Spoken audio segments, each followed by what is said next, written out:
The Night of the Meek is the oldest episode of television that I would consider a masterpiece. It came out on December 23rd, 1960, and is the 11th episode of the second season of The Twilight Zone. There is a lot that I can and will say about The Twilight Zone in the future, but I wanted to focus on this episode first because it's the oldest one out of my favorites, and it's Christmas, and I don't think I have the skill to talk about my other two favorite Christmas specials yet. This story starts off about as realistically sad as you can with a Christmas story, with a drunk mall Santa spending time at the bar instead of doing his job. Why isn't there a real Santa Claus? For kids like that. What am I supposed to be, some kind of philosopher? This episode isn't perfect. The acting is a bit cartoony, the snow looks fake as shit, but it was the 60s. I give things that are 40 years or older extra liberties when it comes to little nitpicks like that. The mall Santa steps outside the bar and is greeted by poor children who beg him for toys. And other things. Please, I want a gun. This is Mr. Henry Corwin, normally unemployed, who once a year takes the lead role in the uniquely popular American institution, that of the department store Santa Claus, in a road company version of The Night Before Christmas. But in just a moment, Mr. Henry Corwin, ersatz Santa Claus, will enter a strange kind of North Pole, which is one part the wondrous spirit of Christmas and one part the magic that can only be found in the Twilight Zone. Rod Serling's intros and outros are some of the best shit on television. This one doesn't really hint towards any of the themes in the episode, but this was the first episode of The Twilight Zone entirely focused on a specific holiday. So Mr. Serling uses the intro to tell you that this isn't going to be a regular Christmas special. Despite Santa's sadness and drunkenness, he still shows up at the mall. And the Santa gets fired for obvious reasons, but before he leaves, he gives a few words of drunken wisdom, which let us understand where he's coming from a little bit better. I just wish, Mr. Dundee, on one Christmas, only one, that I could see some of the hopeless ones and the dreamless ones. Just on one Christmas, I'd like to see the meek inherit the earth. That's why I drink, Mr. Dundee. And that's why I weep.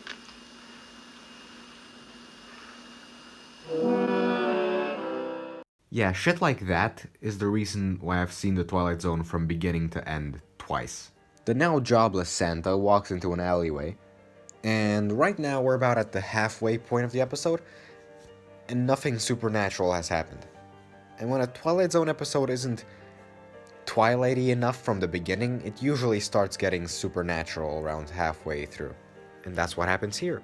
It cuts to commercial right as the Santa discovers a mysterious trash bag that transforms into a sack filled with presents. Suddenly he is overcome with Christmas joy and he goes around giving everyone presents. Merry Christmas, everybody!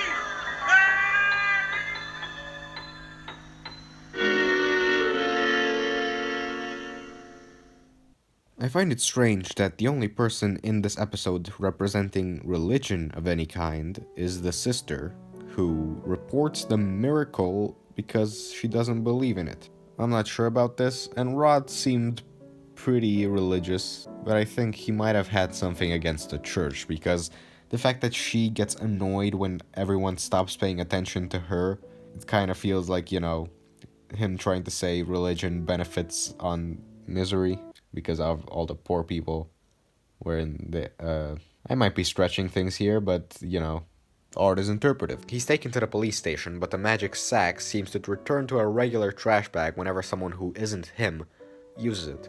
So there's no evidence against him, and he goes off scot-free. And as Christmas Day and the episodes slowly come to an end, the bag gets emptied, and Henry seems to be the only one left without a gift. And all that's missing from a regular Twilight Zone episode is the twist/reveal at the end. And usually the best episodes of the Twilight Zone have either a sad/eerie ending or something that really like makes you question your entire fucking life, and or every now and again that real good shit, you know, that real fucking like The Twilight Zone has 4 Christmas episodes. One forgettable, decent one. One that wasn't even released on Christmas. One that has very little to do with Christmas, but is my second favorite episode of the whole show, and I will definitely make a video on it one day. And The Night of the Meek. I guess what I really wanted is to be the biggest gift giver of all time.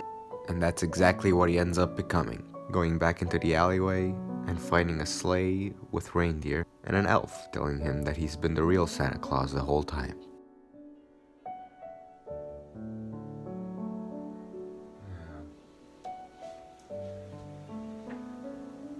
Global warming, you fucking whore. I mean, I can't even wear a good Christmas blanket. I have to wear this sheet or else I'll get too fucking hot. I'm wearing a shirt. And short pants. Guess I'm kinda cold. I mean, the heat is pretty much completely off. Like, actually, it's off.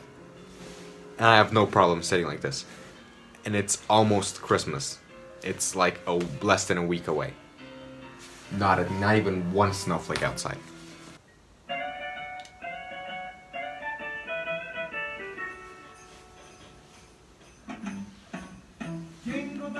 Shut up.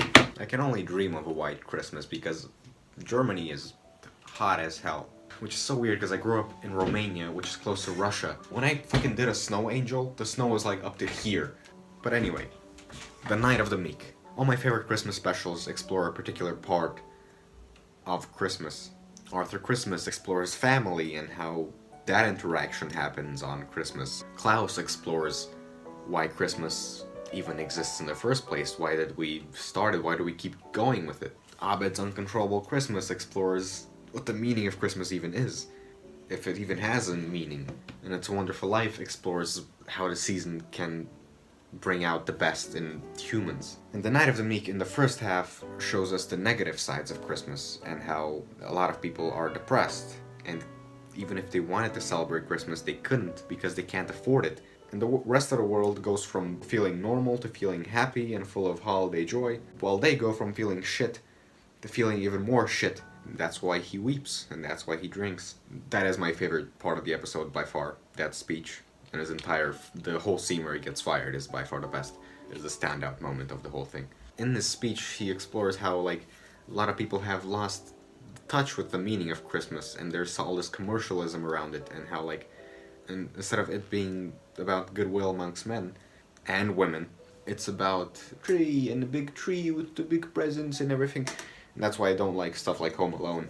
The Night of Meek is really split into two halves, the reality half and the Twilight Zone half, because imagine without that, this probably sadly often occurring Christmas scenario of someone being super sad on Christmas Day, and he would have probably just gone into the alleyway and maybe gone home, maybe fucking killed himself, who knows. But he was lucky that the alleyway just so happened to be in the Twilight Zone.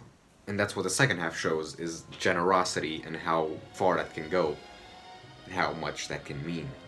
And you can also put like a very sad spin on the episode and say like, oh, he actually just passed out in the alleyway. That was just a hallucination of his, like he was laying there drunk in the snow, and that was like his last thing that he saw before he died or something like that. That's like the shit about the Twilight Zone. There's so many ways to view every episode. It's such a perspective show because a lot of it is so simple and just like, here's the story, here's what it is, and it doesn't like flesh things out, so you, with your own fucking brain, you can go like, oh my god, what if this is this and this is that, blah blah blah. Anyway, I'm just geeking out here. Or artseeing out, I'm not really geeking out. Jesus Christ. I remember when I was like, yeah, I'm a geek, when like Star Wars and shit was coming. Oh my god. I went from being like the only kid in my class hyper excited for the new Star Wars movie, for Force Awakens. When that came out, I saw it twice in the theater, and nobody else gave a fuck. And now, everyone in my classroom was like, dude, have you seen the new Star Wars 9? And my teacher was like, don't spoil it or else you'll get a bad grade. And I'm just sitting there like, who gives a fuck about Star Wars anymore? Oh, how times have changed. Speaking of times changing, it's 2020 next year. New decade. New decade resolution. By 2030, I will have at least 1 million subscribers. No, at least 3 million subscribers. At least 3.5 million subscribers. and a beautiful girlfriend. 2 friends, that should be enough. 2 friends should be enough. And I'm gonna have millions of super successful YouTube videos. If YouTube is still a thing. If AI hasn't taken over the whole planet. If we're still alive. God damn it, I was feeling so fucking positive, and then I thought about the rest of the planet and what they might be doing with the next 10 years. I'm feeling positive about that too. You know what, fuck it, I'm feeling good. I'm feeling good. This is gonna be a good-ass decade. We thank the Lord. Merry Christmas. Motherfuckers. Christmas is another thing finer than that. Richer, finer, truer. And it should come with patience and love, charity, compassion. That's what I would have told her if she'd give me the chance.